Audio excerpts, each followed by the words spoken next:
Coming up on Mountain News at 5:30, the United Auto Workers add more people to the picket lines. We'll have the latest on negotiations between the union and the big three automakers.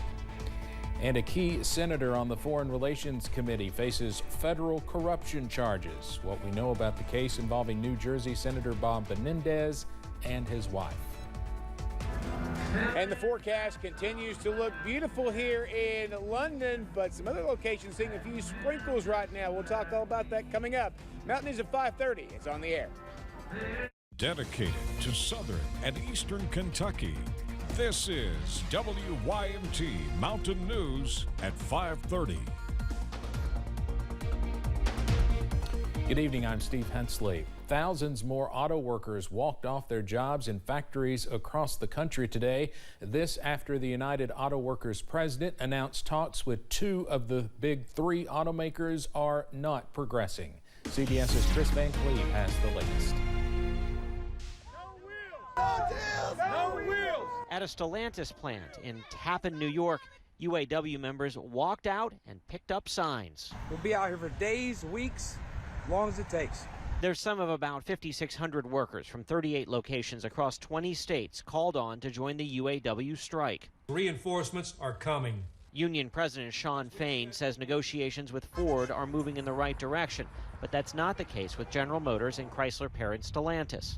We will shut down parts distribution until those two companies come to their senses and come to the table with a serious offer. The latest round of walkouts joined nearly 13,000 workers at three Midwest plants who kicked off the strike last week.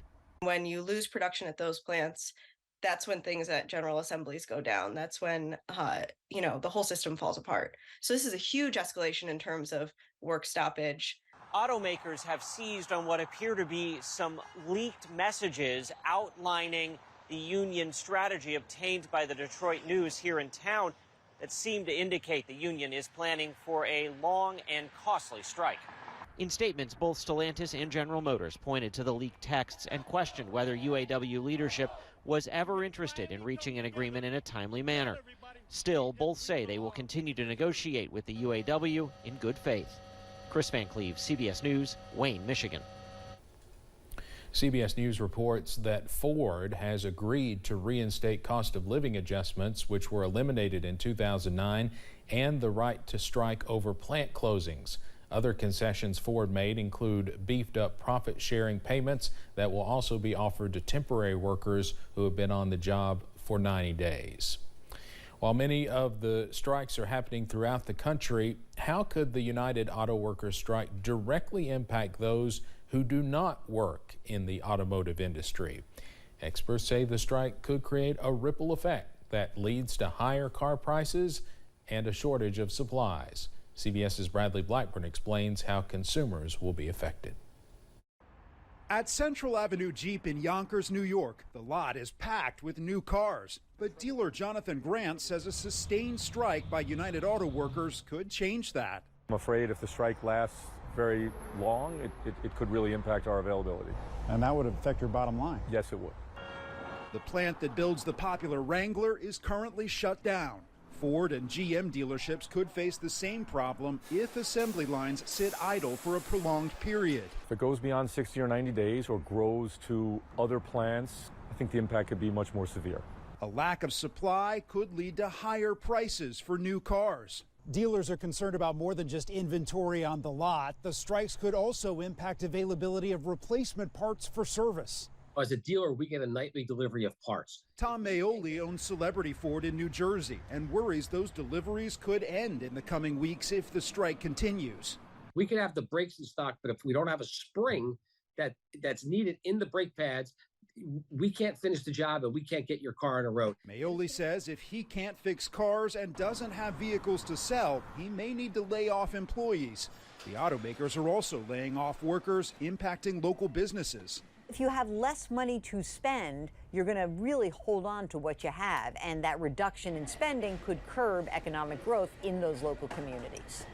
Experts say the strike could have an impact on the entire U.S. economy if it continues into next year. Bradley Blackburn, CBS News, Yonkers, New York.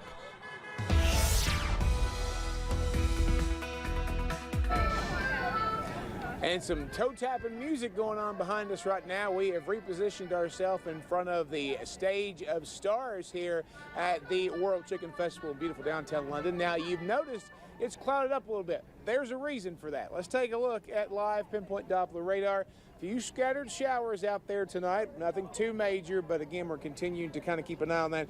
Let's zoom in first to the cluster in Leslie County over there going toward the Harlan County border, and you can see just south of Hayden along 421 going over toward Pine Mountain. There's also a band we're tracking over in the Big Sandy, and you can see those just south of Pikeville and near the South Williamson area. Again, I don't think any of these are close enough to Betsy Lane there for the game of the week, so we're going to continue to watch that, the ARH game of the week. We're also going to continue to watch this. Off of the coast, there is Tropical Storm Ophelia, and it is going to be making possibly an impact on our weather as early as tomorrow. And as we move along, we're going to continue to see temperatures in the 70s and 80s. Still a warm night out here across parts of the area. And as we wrap up here with our planner, we're going to continue to see the next 6 hours take us down into the 60s under mainly partly cloudy skies after those few sprinkles go by. We'll have the rest of the forecast coming up in just a little bit. Steve?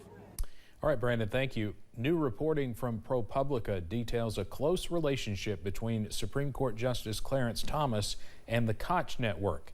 The article says Thomas attended at least 2 private donor parties put on by the political organization founded by libertarian billionaires Charles and David Koch. A spokesperson for the Koch network told ProPublica that Thomas was not present for fundraising conversations. There's been no comment yet from Thomas. New Jersey Democratic Senator Bob Menendez and his wife are facing federal corruption charges for reportedly accepting bribes. Menendez issued a statement denying any wrongdoing. CBS's Willie James Inman has the latest on that from Washington. I want to invite up to the podium. Federal authorities announced bribery charges against New Jersey Senator Bob Menendez and his wife, alleging the Democrat used his influence to benefit the government of Egypt as well as 3 Egyptian businessmen. The indictment alleges that Hannah, Uribe, and Davies provided bribes in the form of cash, gold, home mortgage payments, a low-show or a no-show job for Nadine Menendez. According to the indictment, the couple allegedly accepted hundreds of thousands of dollars worth of bribes from the 3 men. FBI agents raided the Menendez home in June of 2022, uncovering over $480,000 in cash stuffed in envelopes and closets. There are things that Senator Menendez says he can do for his constituents and things that he says he cannot do for his constituents. But we allege that behind the scenes, Senator Menendez was doing those things for certain people. Officials also found a Mercedes-Benz one of the men allegedly provided to the couple. The charges stem from a years-long public corruption investigation into Senator Menendez, who's the current chair of the Senate Foreign Relations Committee. Really, the allegation here is that he abused the public trust, that he used this official position and he used it to increase his own bank account and his wife's bank account. In a statement, Senator Menendez says prosecutors are misrepresenting the normal work of a congressional office, calling the claims against him false. He says he's confident the matter will be successfully resolved once all the facts are presented. Willie James Inman, CBS News, Washington. Menendez was tried on corruption charges in 2017 and temporarily stepped down as the top Democrat on the Foreign Relations Committee. That trial ended in a hung jury. According to the rules of the Senate, Menendez will once again have to step down as committee chairman. The mother of the 6-year-old who reportedly shot a teacher in Virginia remains out on bond despite violating her bond by using drugs.